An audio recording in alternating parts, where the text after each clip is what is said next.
So we are all still under the impression of Hanukkah, these magnificent days of Hanukkah. So today's shiur is somewhat about Hanukkah, but not only about Hanukkah, but about a broader halacha of Maaris, Ayin, and Chashda. So we start off with the Gemara in Shabbos Chav Gimel. Omer Rav Huna, Chotze sheyesh lo shnei psochim tzicha shtei neiros. Omer Rava, lo amoren ele mishtei ruchos.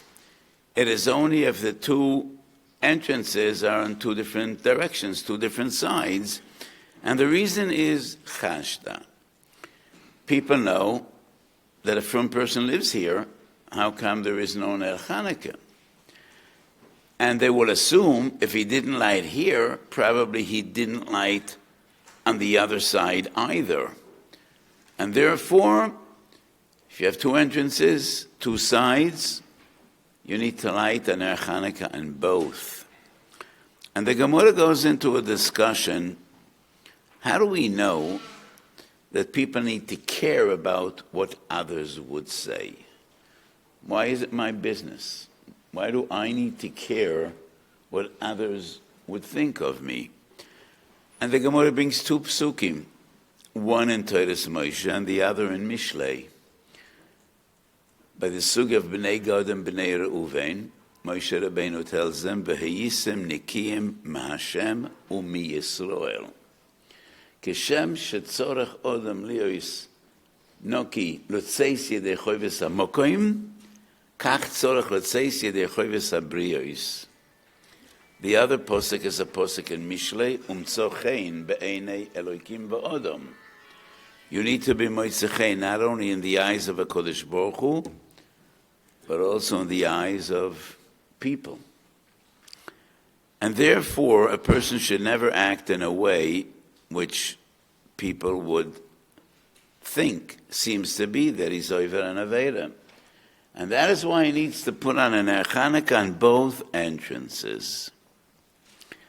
The Beis Yosef in Hilchos Hanukkah, Shulchan Aruch paskins this halacha. Second line. V'im tome ma'ishno mahoda marina beperek kama in broches osalava rachoyre beis hakneses b'shosh hatzibah mispalalim. You're not allowed to pass a shiur when people are davening, and the reason is mishum chashda. It looks as if you're not davening. How do you pass? You're not going in. But if the shiur has an entrance on the other side, there is no chashad. People will assume he didn't go in from this entrance, but maybe he does intend to go in from the other side. So these two Gemuras seem to be mamish a contradiction. By Ner Hanukkah we say, people will think if he didn't light here, he probably didn't light there. And at Bruchas we say just the opposite. You're not allowed to pass a shul without going in, but if there's an entrance on the other side, people will say, he's not going in here because he wants to go in there. And this seems to be a total stira. On our page, sources 2, 3, and 4, we have 3 different tirutzim. And I want to suggest number 4.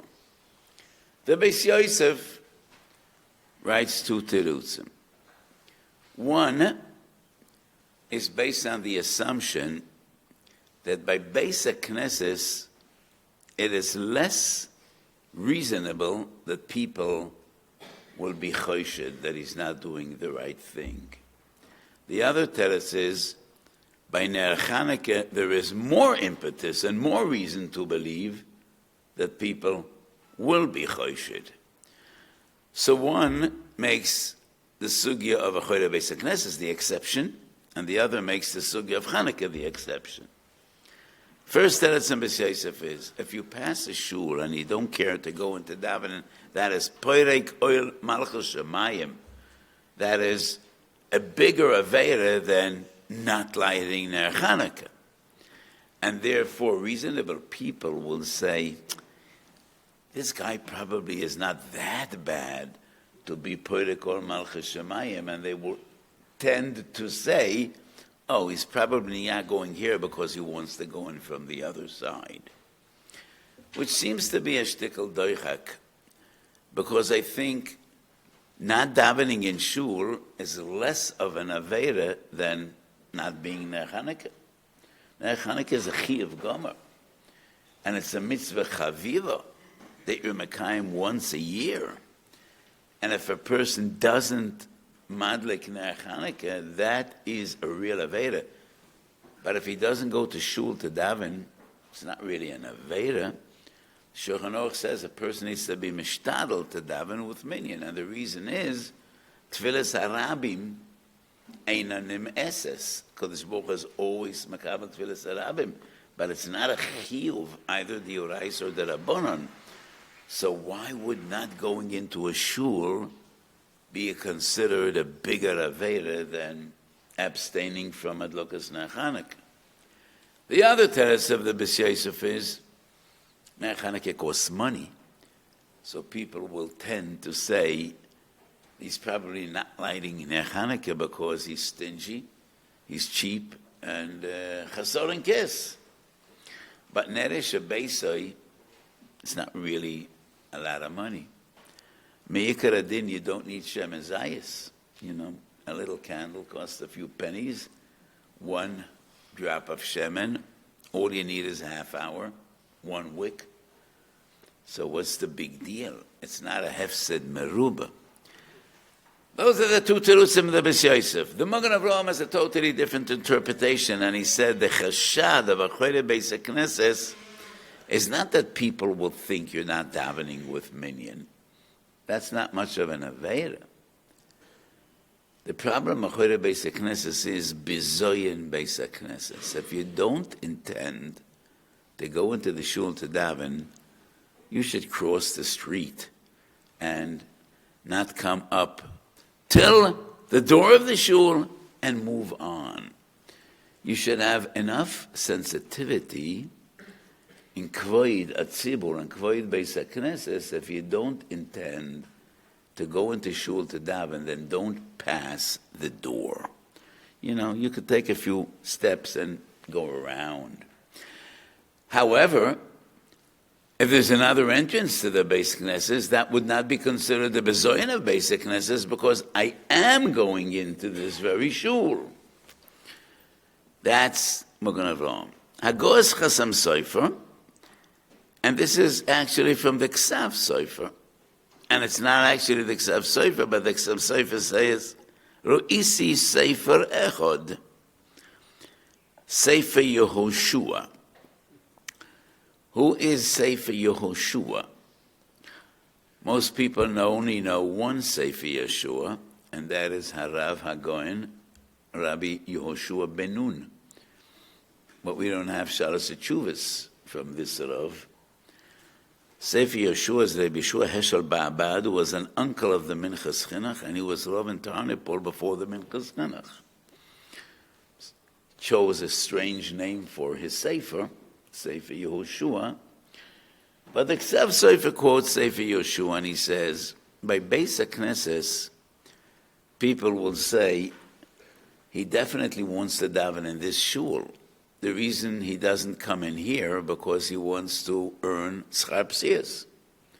There's a Gemara in Broches, when you go to shul, the more you walk, the greater your schus, Schar Psias. So he doesn't want to come in here, and he intentionally walks around to the other side because he wants more Schar Psias. And that is why, Achoyre Beis HaKnesses, people will tend to assume it's not that he doesn't want to daven, he prefers to come into the shul and take an additional 15 or 20 steps to earn Schar Psias, which is also a chiddush. I don't think there's Schar Psias if you take another few steps to go into the same shul. Would there be Schar Psias if a person walks 10 times around the block till he finally enters the shul? Or he just walks back and forth 10 minutes before entering the shul? That's not Schar Psias. Schapsia says, if you need to walk longer to get to shul, but if you could come in here or the other side, I don't think that means anything. I mean, you're here. Schapsia says, I'm going to walk to another shul, and I need to walk more to get there. But if you don't need to walk more to get there, you're just wasting your time, maybe that would not be considered schapsias. So I would suggest another approach, and I think it is misyashev al halev. By Ner Chanukah, a person has two entrances. He can light them both. And people will think, they might not be right, but they would think that common sense says if you have two entrances from two sides, you need to do pursuminis in both. At least lechatchila. At least lechatchila. If the goal of Ner Chanukah is pursuminis, and each and every person needs to light al Pesach beisoy mebachutz, if you have two entrances and two sides, and the one that's here is not there, and the one that's there is not here, people will assume that the right thing is to light on both doors. And therefore, that is the Chashda.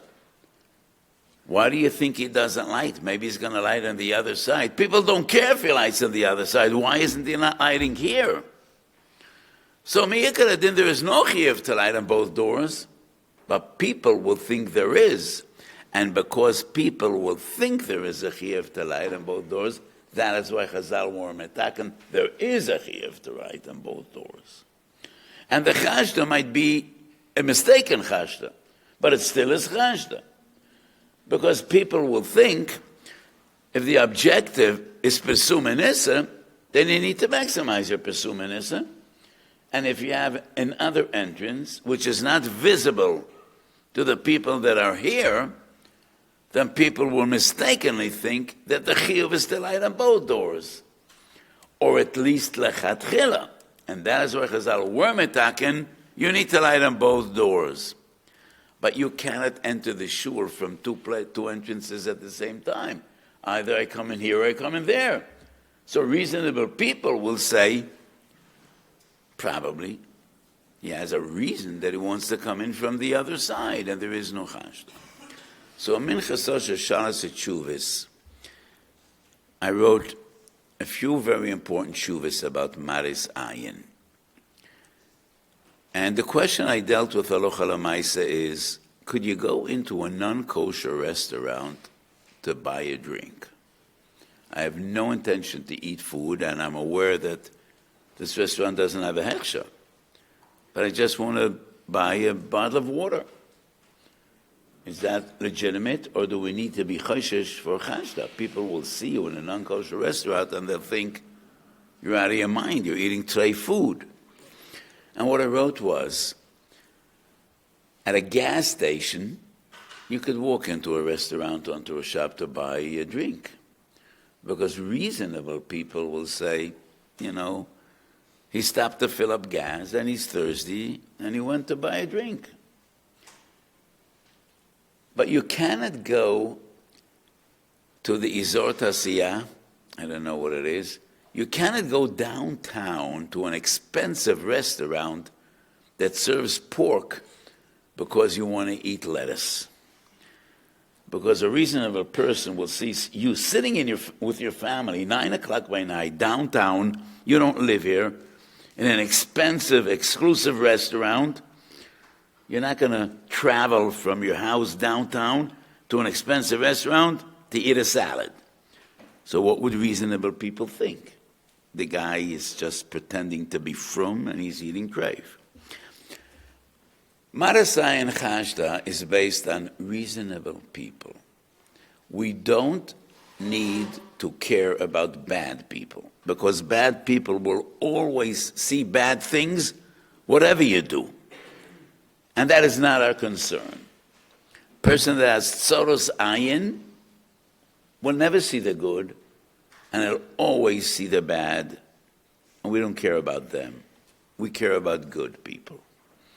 And everything depends on reasonability. And I'll bring 2 examples. Many frum people shave. Many of them are clean-shaven. Today, far many frum people have beards than ever before. I don't say ever before because I didn't leave 500 years ago. But I do remember, as a young boy growing up in Brooklyn, in Borough Park, I davened in a Kloisenberger Stiebel. There were very few people with beards. Hasidim didn't have beards. My father, Zichron Livracha, learned the Munkach in Hungary. And the Munkach Rav was the greatest kanoi in Hungary. He was a Rebbe, the Minchas Elazar. And my father tells me 90% of the boys shaved in Munkach, in a Chassidish yeshiva. The Chassam Sofer, in a tshuva, writes, he saw a picture of the Ramami Pano and he was clean-shaven, one of the greatest Mikabolim. Rashi increases the fire, writes that Aaron HaKoyen shaved, and that is a Chiddush. Kishahoyu mesaper, shnei tipin shel shemen hamishcha, hoyu oilen v'yoshvim be'ikar zakonoi, two pshotim in Rashi. Kishahoyu mesaper, when he spoke, or kishahoyu mestaper, when he shaved. So this is, in Kabbalah, a big thing. But why isn't there not Marais if you shave? A person can't know whether you use a tar and that is a Issa Dioraisa, or you do it b'derech heta. So what's the heta to shave? Why aren't we choishes l'chashda? Le Marais, because if people know you could do something b'derech heta and b'derech Issa, why would they be choishes your over avera? And if they're nasty people, let them be nasty people. We don't care what they would say. We only need to be concerned about good people. So thousands of frum women wear wigs. And there was never a reason to wear a wig. The only reason was women want to appear as if they have hair. We find wigs be a mea Mishnah, be a mea Gemara. And wigs were never used because women felt the cold and they wanted to warm their heads. That's not the reason women wear wigs. They wear wigs in the summer, not only in the winter. So why is there not Marais? So one would argue, if you look closely, you could realize whether it's a wig or hair, but you're not supposed to look closely. You're not supposed to look at women at all. So why wouldn't there be a chashash of Marais? Because good people know it might be hair, it might be artificial, so why would they be choshed? Nice people should assume that people are shoyim Torah and they know what they're doing, and if you can do anything b'derech heter and b'derech issa, there is no chashda. And that is why I say, if you're in a gas station, a nice person, a good person would assume, what is the guy doing in that restaurant without a So he stopped for gas, and he went in to buy a drink. But you can't go to an expensive, exclusive restaurant when there's no reason to be there besides eating. And you're not going to pay $1,000 to eat some cucumbers. And that is why, in that case, it would definitely be chashda. So everything depends on reasonability. And that's why you're not going into an entrance of a shul, but there's another side to the shul, and nice people would say, probably he has some reason, he's coming to daven, he's going to go in the other entrance. But B'nai Chanukah people will say, there's another door, but why isn't he lighting here as well? And that would be the chashda, and that is why Chachomor Metaken, you need to light in both doors. Source number 5 is another discussion. And first of all, we go back to source number 2. The Beis Yosef, quoting the Ran. Mistavra, second line, the kiven she'enoi madlek elo mishum chashda, loy mavorach elo achad pischa. You don't say the brocha only on the first entrance. That is the ikar chiyuv. The other one is just chashda. There are two ways to understand the Ran. One approach would be, there is only one Ner Chanukah, not two. And I am lighting one Ner Chanukah and one Ner Chashda. That's not a Ner Chanukah. It's a Ner Chashda. You can't say, Baruch HaShekerishonu b'mitzvos v'don and ahad l'kler shel Chanukah on a Ner that is not a Ner Chanukah. And we do not find a brocha shekadeshona v'tzoyse v'tzivoni lahadlik ner shel Chashda. There is no such a brocha. And the ner Chanukah is only the first. The second is not a ner Chanukah. It's a ner mishum Chashda. Is it also l'shtamish lo'iro? Door number 2. If it's not a ner Chanukah, why would there be an issur l'shtamish lo'iro? Haroya ner Chanukah tzorach levorech. So if you see ner Chanukah number 2, could you say the brocha shosa nisam laviseinu? If it's not ner Chanukah, you can't say a brocha. You can't say a brocha shosa nisam laviseinu on a traffic light, or on a Shabbos. Needs to be a ner Chanukah. And if we assume you can't say berachas haroya, how could we ever say a berachas haroya unless we walked around the house from all directions and we see that this is the ner Chanukah, not a ner Chashda? So one would say, Holchem achrei Rav, but kol kavua kamechzal mechzeh domi. So how could you rely on Rav and assume it's a ner Chanukah? Maybe it's a ner Chashda. So this is becoming a bit too complicated, this question. And therefore, to me, it's a milsa de pshita. Both neiros are ner Chanukah. And it is not a separate thing. Chazal were mitaken, you need to have 2 Chanukah left, and one is not enough. Mishum Chashda. But both are ner Chanukah, and both are also l'shtamish lo'iro. And in both neiros, you could say, shosa nisam laviseinu, berachas haroya. However, the brocha, asher kedeshanu, only on one. And this brings a big question. So 3 weeks ago, I spent 2 days in London. It was a very short visit. But I was asked to give so many shiurim. So koilim came together. And I gave one shiur to different koilim. So one of the shiurim I gave, there were 3 koilim.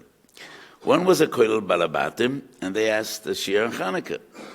The other was learning Yoredei, the sugi of ben pikua and chun and ayin daled, and they asked, could I give them a shiur on what they're learning? Third koilel just finished arvei psochim. So I thought, do I have anything to say that'll combine Chanukah, arvei psochim, and the sugi of ben pikua? And I came up with a very interesting sugya. Sugya of Chashda. The Ran says you don't say a bracha only on ner number 1, not ner number 2. Let me give a brief introduction, because I assume most of the boys here didn't learn Chul and Dafai and Dalet, the sugya of Ben Pekua. Ben Pekua is a fetus that is found in the womb of a cow that we just shechted. So if you shechted a cow and a baby is found in the stomach of the cow, the fetus does not need shchita. It is like uber yerech imoy, and the shchita of the animal is matir, the fetus that is found in its belly. However, if that little baby came out alive and it walked on the ground even one step, it's chayev shchita midrabanan, mishum Maaris Ayin. Because if the baby came out alive, then the owner will not want to shecht it and eat it immediately. It's too small. It's not profitable. You will feed it for a year or 2 or 3 or 4 or 5, and when it's going to be a big fat cow, that is when he's going to shecht it. So what is he going to do? Shoot it in the head? Cut off its head? It's Maaris Ayin. People will think he's eating nevela. And that is why midrabanan tzorach shchita mishum chashad. Shuvas Rashba, source number 5. The question is not relevant. The tshuva. Kol she'etzricho chachomim lahafresh o lishchoit ma'ezeh tam she'amru mitzvah shel devreimi v'al mitzvah shel devreim mevorchim. He's dealing with ben pekua shehifras al gabi karka. The last words, line number 2 in the question. The Rashba says you need to say a bracha. It's a mitzvah d'Rabbanan. Doesn't matter why Chachamim were metaken. So is there machlokes between the Rashba and the Ran? The Magen Avraham paskins the Ran. You do not say a bracha on the second door because it's only Chashda. And the Yosef and Simon Yud Gimel and Yordei Paskins the Rashba. You do need to say a brocha on a ben pekua. Both are mishum chashad. What's the difference between one and the other? So on the second side of our sheet, we have 3 achronim, and I suggest learn because very important. But I will skip these achronim. I'll leave it up to you to learn later, and I'll tell you what I said in London, and I think it's emes. The Rashba is a very powerful argument. Kol shetiknu chachomim me'ezet tam she'amro. Mitzvah shel devreim and a mitzvah derabbanon. You say a brocha. Who remembers the source that we say a brocha on mitzvah derabbanon? Where is the source that we say a brocha on a mitzvah derabbanon? It's actually in the sugya of Chanukah. The Gemara brings the nusach brocha. Asher kedeshonu v'tzoyse v'tzivonu lahadek neshachana. The Daf Gimel was hechen tzivonu. How could we say Asher kedeshonu b'mitzvoyse v'tzivonu? Where is it in the Torah? And the Gemara says lo yisaso. Lo yisaso makol asher yagidu lacha. You need to listen to Chachamim. So the Rashba says a mitzvah derabbanon is a mitzvah derabbanon regardless of why they were metaken. So I think the difference is when you're Mekayim and Nerav Chashda together with the Iker mitzvah, it is Mavorach ala Iker ve'poiter es atofel. Just like in Birchas Ananin, Mavorach ala Iker poiter es atofel. Fascinating Yerushalmi, the very last shtickle Yerushalmi in Masechet Pesachim. Erev Pesach, you need to shech the Pesach, and we also shech the Shlomim, kedei sheyei Pesach nechal ala soiva. And the Yerushalmi says, Mavorach ala Pesach ve'poiter es hazevach, because the Pesach is Ikar, and the Shlomim einoi bo elo mishum ha-Pesach, kedei sheyei Pesach nechal ala soiva. So you only say the broch al shchitas ha-Pesach, and you don't say a broch al shchitas Shlom, because Ikar poiter es ha-Tofel. So let's go back to source number 2. The Yosef quotes the Ran. Umestavra, the kiven she'ein oimad lekelo mishum chashda loy mavorach ela achat pischa. The reason you don't say a brocha on ner number 2 is because you do say a brocha on ner number 1. And they always come together. So the ikar poiter is a tofel. We don't say a brocha on koirech. The Rambam writes, Perek Zayin, Melchus Chometz HaMatzah. Rabbeinu Menoach says, why? It's only Zeichel HaMikdash. And you don't say a brocha on Zeichel HaMikdash. But in Sukkah Mem Daled, a Mishnah Mefareshes, La'achar Shot Mishachorav Beis HaMikdash Hitken Reb Yochanan Ben Zakkai, Sheyehei Lulav Nital Kol Shivo B'Medina Zeichel HaMikdash. Lulav Kol Shivo is Zeichel HaMikdash. And everybody agrees you say a brocha on Lulav Kol Shiva. The answer is the same. Koirech always comes together with matzah and morer. We already said a brocha on the matzah, we said a brocha on the morer.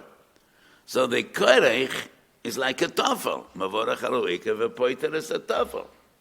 Because koirech always comes together with matzah and morer. Nerav Chashda always comes together with the Ikar mitzvahs ner Chanukah. That is why we don't say a brocha on the Zeichel or on the Chashda. But a ben pekua, when you're going to shech that little animal, it's 5 years after you shechted the mother, and who would know the story? And that is why you say a brocha. You say a brocha on Chashda. And that is why Lulav Kol Shiva, you say a brocha, because there is no ikar to be pointed the tofel. So, we have Ben Pekua and Arve Psochim and Chanukah. And this is a very important sugya. Ve'yisim nekiyim Hashem umi Yisroel. And you always need to bear in mind, people are looking at you. And how do you look? Especially in our day and age. The Gemara Saf Yuma says, when a person diburoi benachas im abrios umasoi v'matonoi beyamuno you're just nice to people. And you're just honest in your monetary dealings. What do people say? Ra'u ze shalom et Torah. Kame noem masav. Kame mitukunim drochav. Ashrei aviv shalim doi Torah. And that is a Kiddush Hashem. V'em ein diburoi benachasim abriyos. You're just nasty. You're not nice. It's not an Aveira.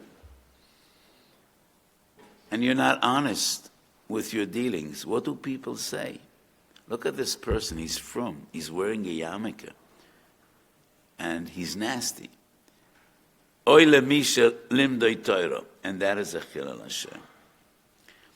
And when I have a quote as Gemara, I say, when you're wearing a yarmulke and you're frum and you have tzitzis, and you're not acting nicely, what should people say? What a mazel that this kid is frum. If he wouldn't be frum, he would be a serial killer. So Baruch Hashem, because he learned Torah, he's not a nice guy. So what? If he wouldn't learn Torah, he would probably be sitting in jail for murder, for robbery, for assault. So Baruch Hashem, he learned Torah. Just imagine who he would be without learning Torah. That's what reasonable people should say. But we are responsible how irreasonable people would react seeing how you act. So I was once in Switzerland in the Alps, and there's a person, I was just shocked, trying to organize a group ticket because it costs 10 cents less than a normal ticket. And he turns to Swiss Goyim and try to organize a group. And those Tamimistic Goyim look at him and they just don't know what he's talking about. And he says, I want to make a group. And they ask him, do we know each other? Did we ever meet? I mean, are we a group? Are we relatives? They just didn't get it. He tried to explain to them, it's cheaper, so let's be a group. And I knew that person. He's a rich person. I called him aside, and he said, are you crazy? Are you out of your mind? Do you know what a chilul Hashem you're doing? I mean, what these people say, Orthodox Jews, you're cheating, you're lying, for what? For what? You're going to get 3 francs? Well, didn't even occur to them that it's something wrong, you know? So, we're the greatest society in the world. Let's make it clear. Nobody in the world has so much chesed and so much. But some of our ways are, let me say, unconventional. Let's put it nicely. And you need to be very, very careful. Amongst our own, amongst others, people should point at you and say, look at this Ben Torah. What a wonderful person he is. How beautifully he behaves. And that is a Kiddush Hashem. And that is what Chashda and Maaris Ayin is all about. So this week's Parsha, the story of Yosef and his brothers finally comes to a climax and an end.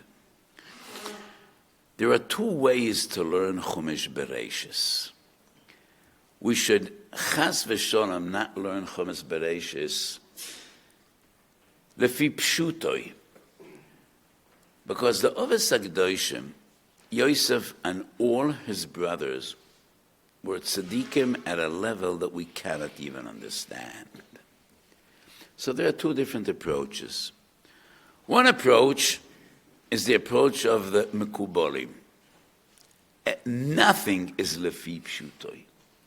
Whatever the Oves did, whatever the Shvotim did, were all only meyached yechudim and metaken tikunim, and whatever they did affects all the olam misalyonim, and nothing is lefi pshutoi. The other approach of most Rishonim is, yes, they were human, but whatever they did was always with a kavona zaka in Tahira, and sometimes, and this is Yesod that Rambam writes, an amazing Yesod the Rambam writes in Pesha Mishnah of Masechet Bruchos. Sometimes the Kodesh Baruch Hu takes away the bechira of people, when a Kodesh Baruch Hu has some greater plan. And that's the story of David and Bathsheba, Yehuda in Tamar, in a way that is beyond our understanding. Melech HaMashiach needs to come out of David and Bathsheba. Melech HaMashiach is a result of Yehuda and Tamar. So sometimes the Kodesh Baruch Hu takes away the bchira of people in order to achieve the greater goal, which is far beyond the level of our understanding why it needs to be this way. So there are two big questions when we learn the story of Yosef and his brothers. If you learn it lefi pshutai, Yosef seems to enjoy torturing his brothers. What does he want from their lives? You know, your brothers came, you haven't seen them for so long. Just why the first moment you meet? Why don't you say, Tayar Bridalach, you know who I am? I'm Yosef. And hug and kiss and bring your father. No. He locks them up. He says, you're spies. You committed a crime. And they beg and they cry. And he says, oh, you have a younger brother? I want to see him. And his brothers say, we can't bring him. Our father would die. And he insists, bring Binyamin. Finally sees Binyamin. And then the story of the Geviah Kesef, and why? So I say this. Yosef HaTzadik has Ruach HaKodesh, and he knows the story of Asura Aruga Malchus. And the Madish says that the Asura Aruga Malchus are a kapora on the 10 brothers that sold Yosef. Yosef also knows that it is his duty, his obligation to bring a tikkun to this Aveira, to this hate, because if he doesn't, the price Klal Yisrael will pay throughout the ages will be horrific and unbearable. And he knows this is what HaKadosh Baruch Hu expects of me. It's harder for him than it is for his brothers. Ubemistorim tivke nafshi. But he knows this is something I need to do. And I need to do it not for myself, but for all the coming generations of Klal Yisrael. What was the tikkun? When the brothers start to make a cheshbon and nefesh, locked up in a cell in Mitzrayim, it's last week's parsha. Aval ashemem anachenu, ki ro'inu b'tzoros nafshoi, b'schanenoi eleinu velo shamanu. They seem to say, we were innocent bystanders. And he was crying and we did nothing. Is that all? You did nothing? You're the guys that threw him into the pit. You're the guys that sold him as a slave. You're the guys that lied to your father and said, we found this ksonis pasum, it was bloody. No. Aim kol chatos, the origin of your behavior was a lack of achava. Your brother was crying to you. How could you see a brother crying and ignore him? What happened to you? Ro'inu b'tzoros nafshoi b'schanenoi eleinu v'lo shamanu. That is aim kol chatos. And Yosef was there. He was the one that was crying. And he knows that he needs to bring them to the greatest achava. So he goes through this process, crying every moment when he's not together with his brothers. And when does he finally break down? When Yehuda says, Yeshev no avdechu tachas anar, ki avdechu ora v'sanar. From Yehuda's point of view, Binyamin committed a crime because Yehuda doesn't know who planted that cup in Binyamin's bag. From Binyamin's point of view, Binyamin committed a terrible crime. You stole the cup of the Mishnah Lamelech? Are you crazy? And nevertheless, Yehuda says, he's my brother. If you want to kill him, kill me. If you want to take him as a slave, I'm the one. I'm your slave. Let him go. And then Yosef says, I have achieved my goal. if one of the brothers, my brothers, is willing to die for another, that is what I am working at. And at that moment,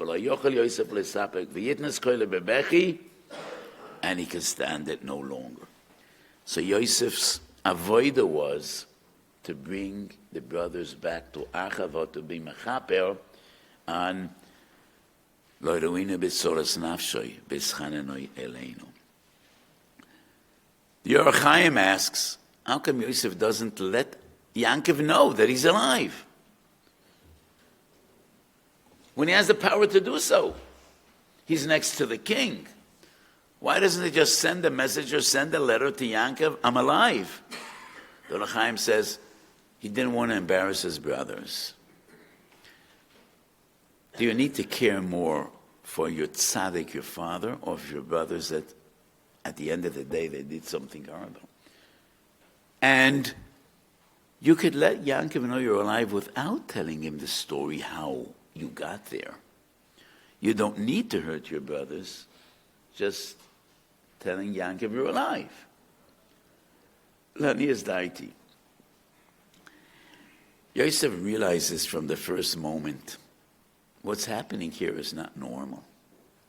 It's not coincidence. On one hand, when the brothers throw him into the pit and then sell him, he says, I know my brothers. This cannot be. They're tzaddikim. They're great people. How is this happening? What happened to them? So what I say now is slightly different than what I said a moment ago. And Yosef says, this is min hashamayim. So he's sold as a slave. And he happens to be bought up by one of the most important, prominent people in Mitzrayim, Potiphera. And he's working in his house. And then his wife starts to pester him, which is crazy. Not enough boys out there. A Jewish slave. And Yosef Tzadik Yesod Olam. He wants nothing to do with it. He's thrown into jail. Happens to be there with two very important people, two ministers. And they have a bad dream. And Yosef, did he take a course in Pisl and Chaloimus? Did he have a diploma in Pisl and Chaloimus? I'm sure he never tried it before. Why would he? What does he have? He's not a Pisl Chaloimus. But he knows this is Ashgocha Protis. What's happening here is not coincidence. And if they're troubled, they had a bad dream, probably it's my duty. Otherwise, what am I doing here? Gives it a try. Just guesses. And then it works out. So from one stage to the other, Yosef is convinced more and more. Yesh bo mahalach eloki. Something very big is happening here, far bigger. It's not about me. This is something that the Kodesh Baruch Hu was planning out. So he's poisech aloimis, and it works, and he's shocked. It's the first time I tried this. I have no idea how I got here, and it works out. And then Pare has a bad dream, and he's brought to Pare, and Yosef says, well, happened once, let's try it again. And he's poisech aloimis. And then that stupid king says, wow, you're going to be the finance minister. Why would he be a finance minister? Because he was poisech aloim. What does one have to do with the other? So he's going to take care of the hugest logistic nightmare and administration. Why? Because he solved Paro's dream. What does one have to do with the other? Why do you think he's going to be a good administrator? Because he was poisech aloim. That's Paro's stupidity. And Yosef understands something great and huge is happening here, and nothing is b'derech hateva. So if Yosef doesn't have the liberty to let Yankov know, if Yankov needs to know, then HaKadosh Baruch Hu will tell him. Yosef just goes with the flow. Just does one moment, one step after the other. What he understands, HaKadosh Baruch Hu expects from him right now, here and now, by the consequences. And that is why Yosef doesn't tell Yankov anything, because I don't want to mess things up, says Yosef. This is HaKadosh Baruch Hu calling the shots, has nothing to do with me. That is how we need to learn this parasha, from beginning to end. And everything is for the future of Klal Yisrael. So next week we finish Bereshis, we start Shemos. And the Ramban writes in his introduction to Shemos, Masa Ovos Yetzira Labonim. Not only Simen Labonim, Yetzira Labonim. Everything the Ovos did was focused on the future of Klal Yisrael. Not about them, not about their day, not about their age, not about their space. Yetzira Labonim. And that is how we need to learn the story of Yosef and his brothers, as we just explained. So, yesterday was the last day of Hanukkah, and we daven that the Oros of Hanukkah, which we spoke about last week, Hanukkah is the Ora Torah, that's the Ora Gones, that the Oros of Hanukkah shall continue to be with us, and we learn Torah in merit of the Chashmenu and the Mercedes Nefesh to be mevatel, to fight the Gzeir of Lashkicham Torasecho, and we should be able to continue to learn and grow and come closer to HaKadosh Baruch Hu, and we should be Zoicha B'Kora B'Yameinu to be as Goyal Tzedek, B'Mheru V'Yameinu, Amen. Good Shabbos.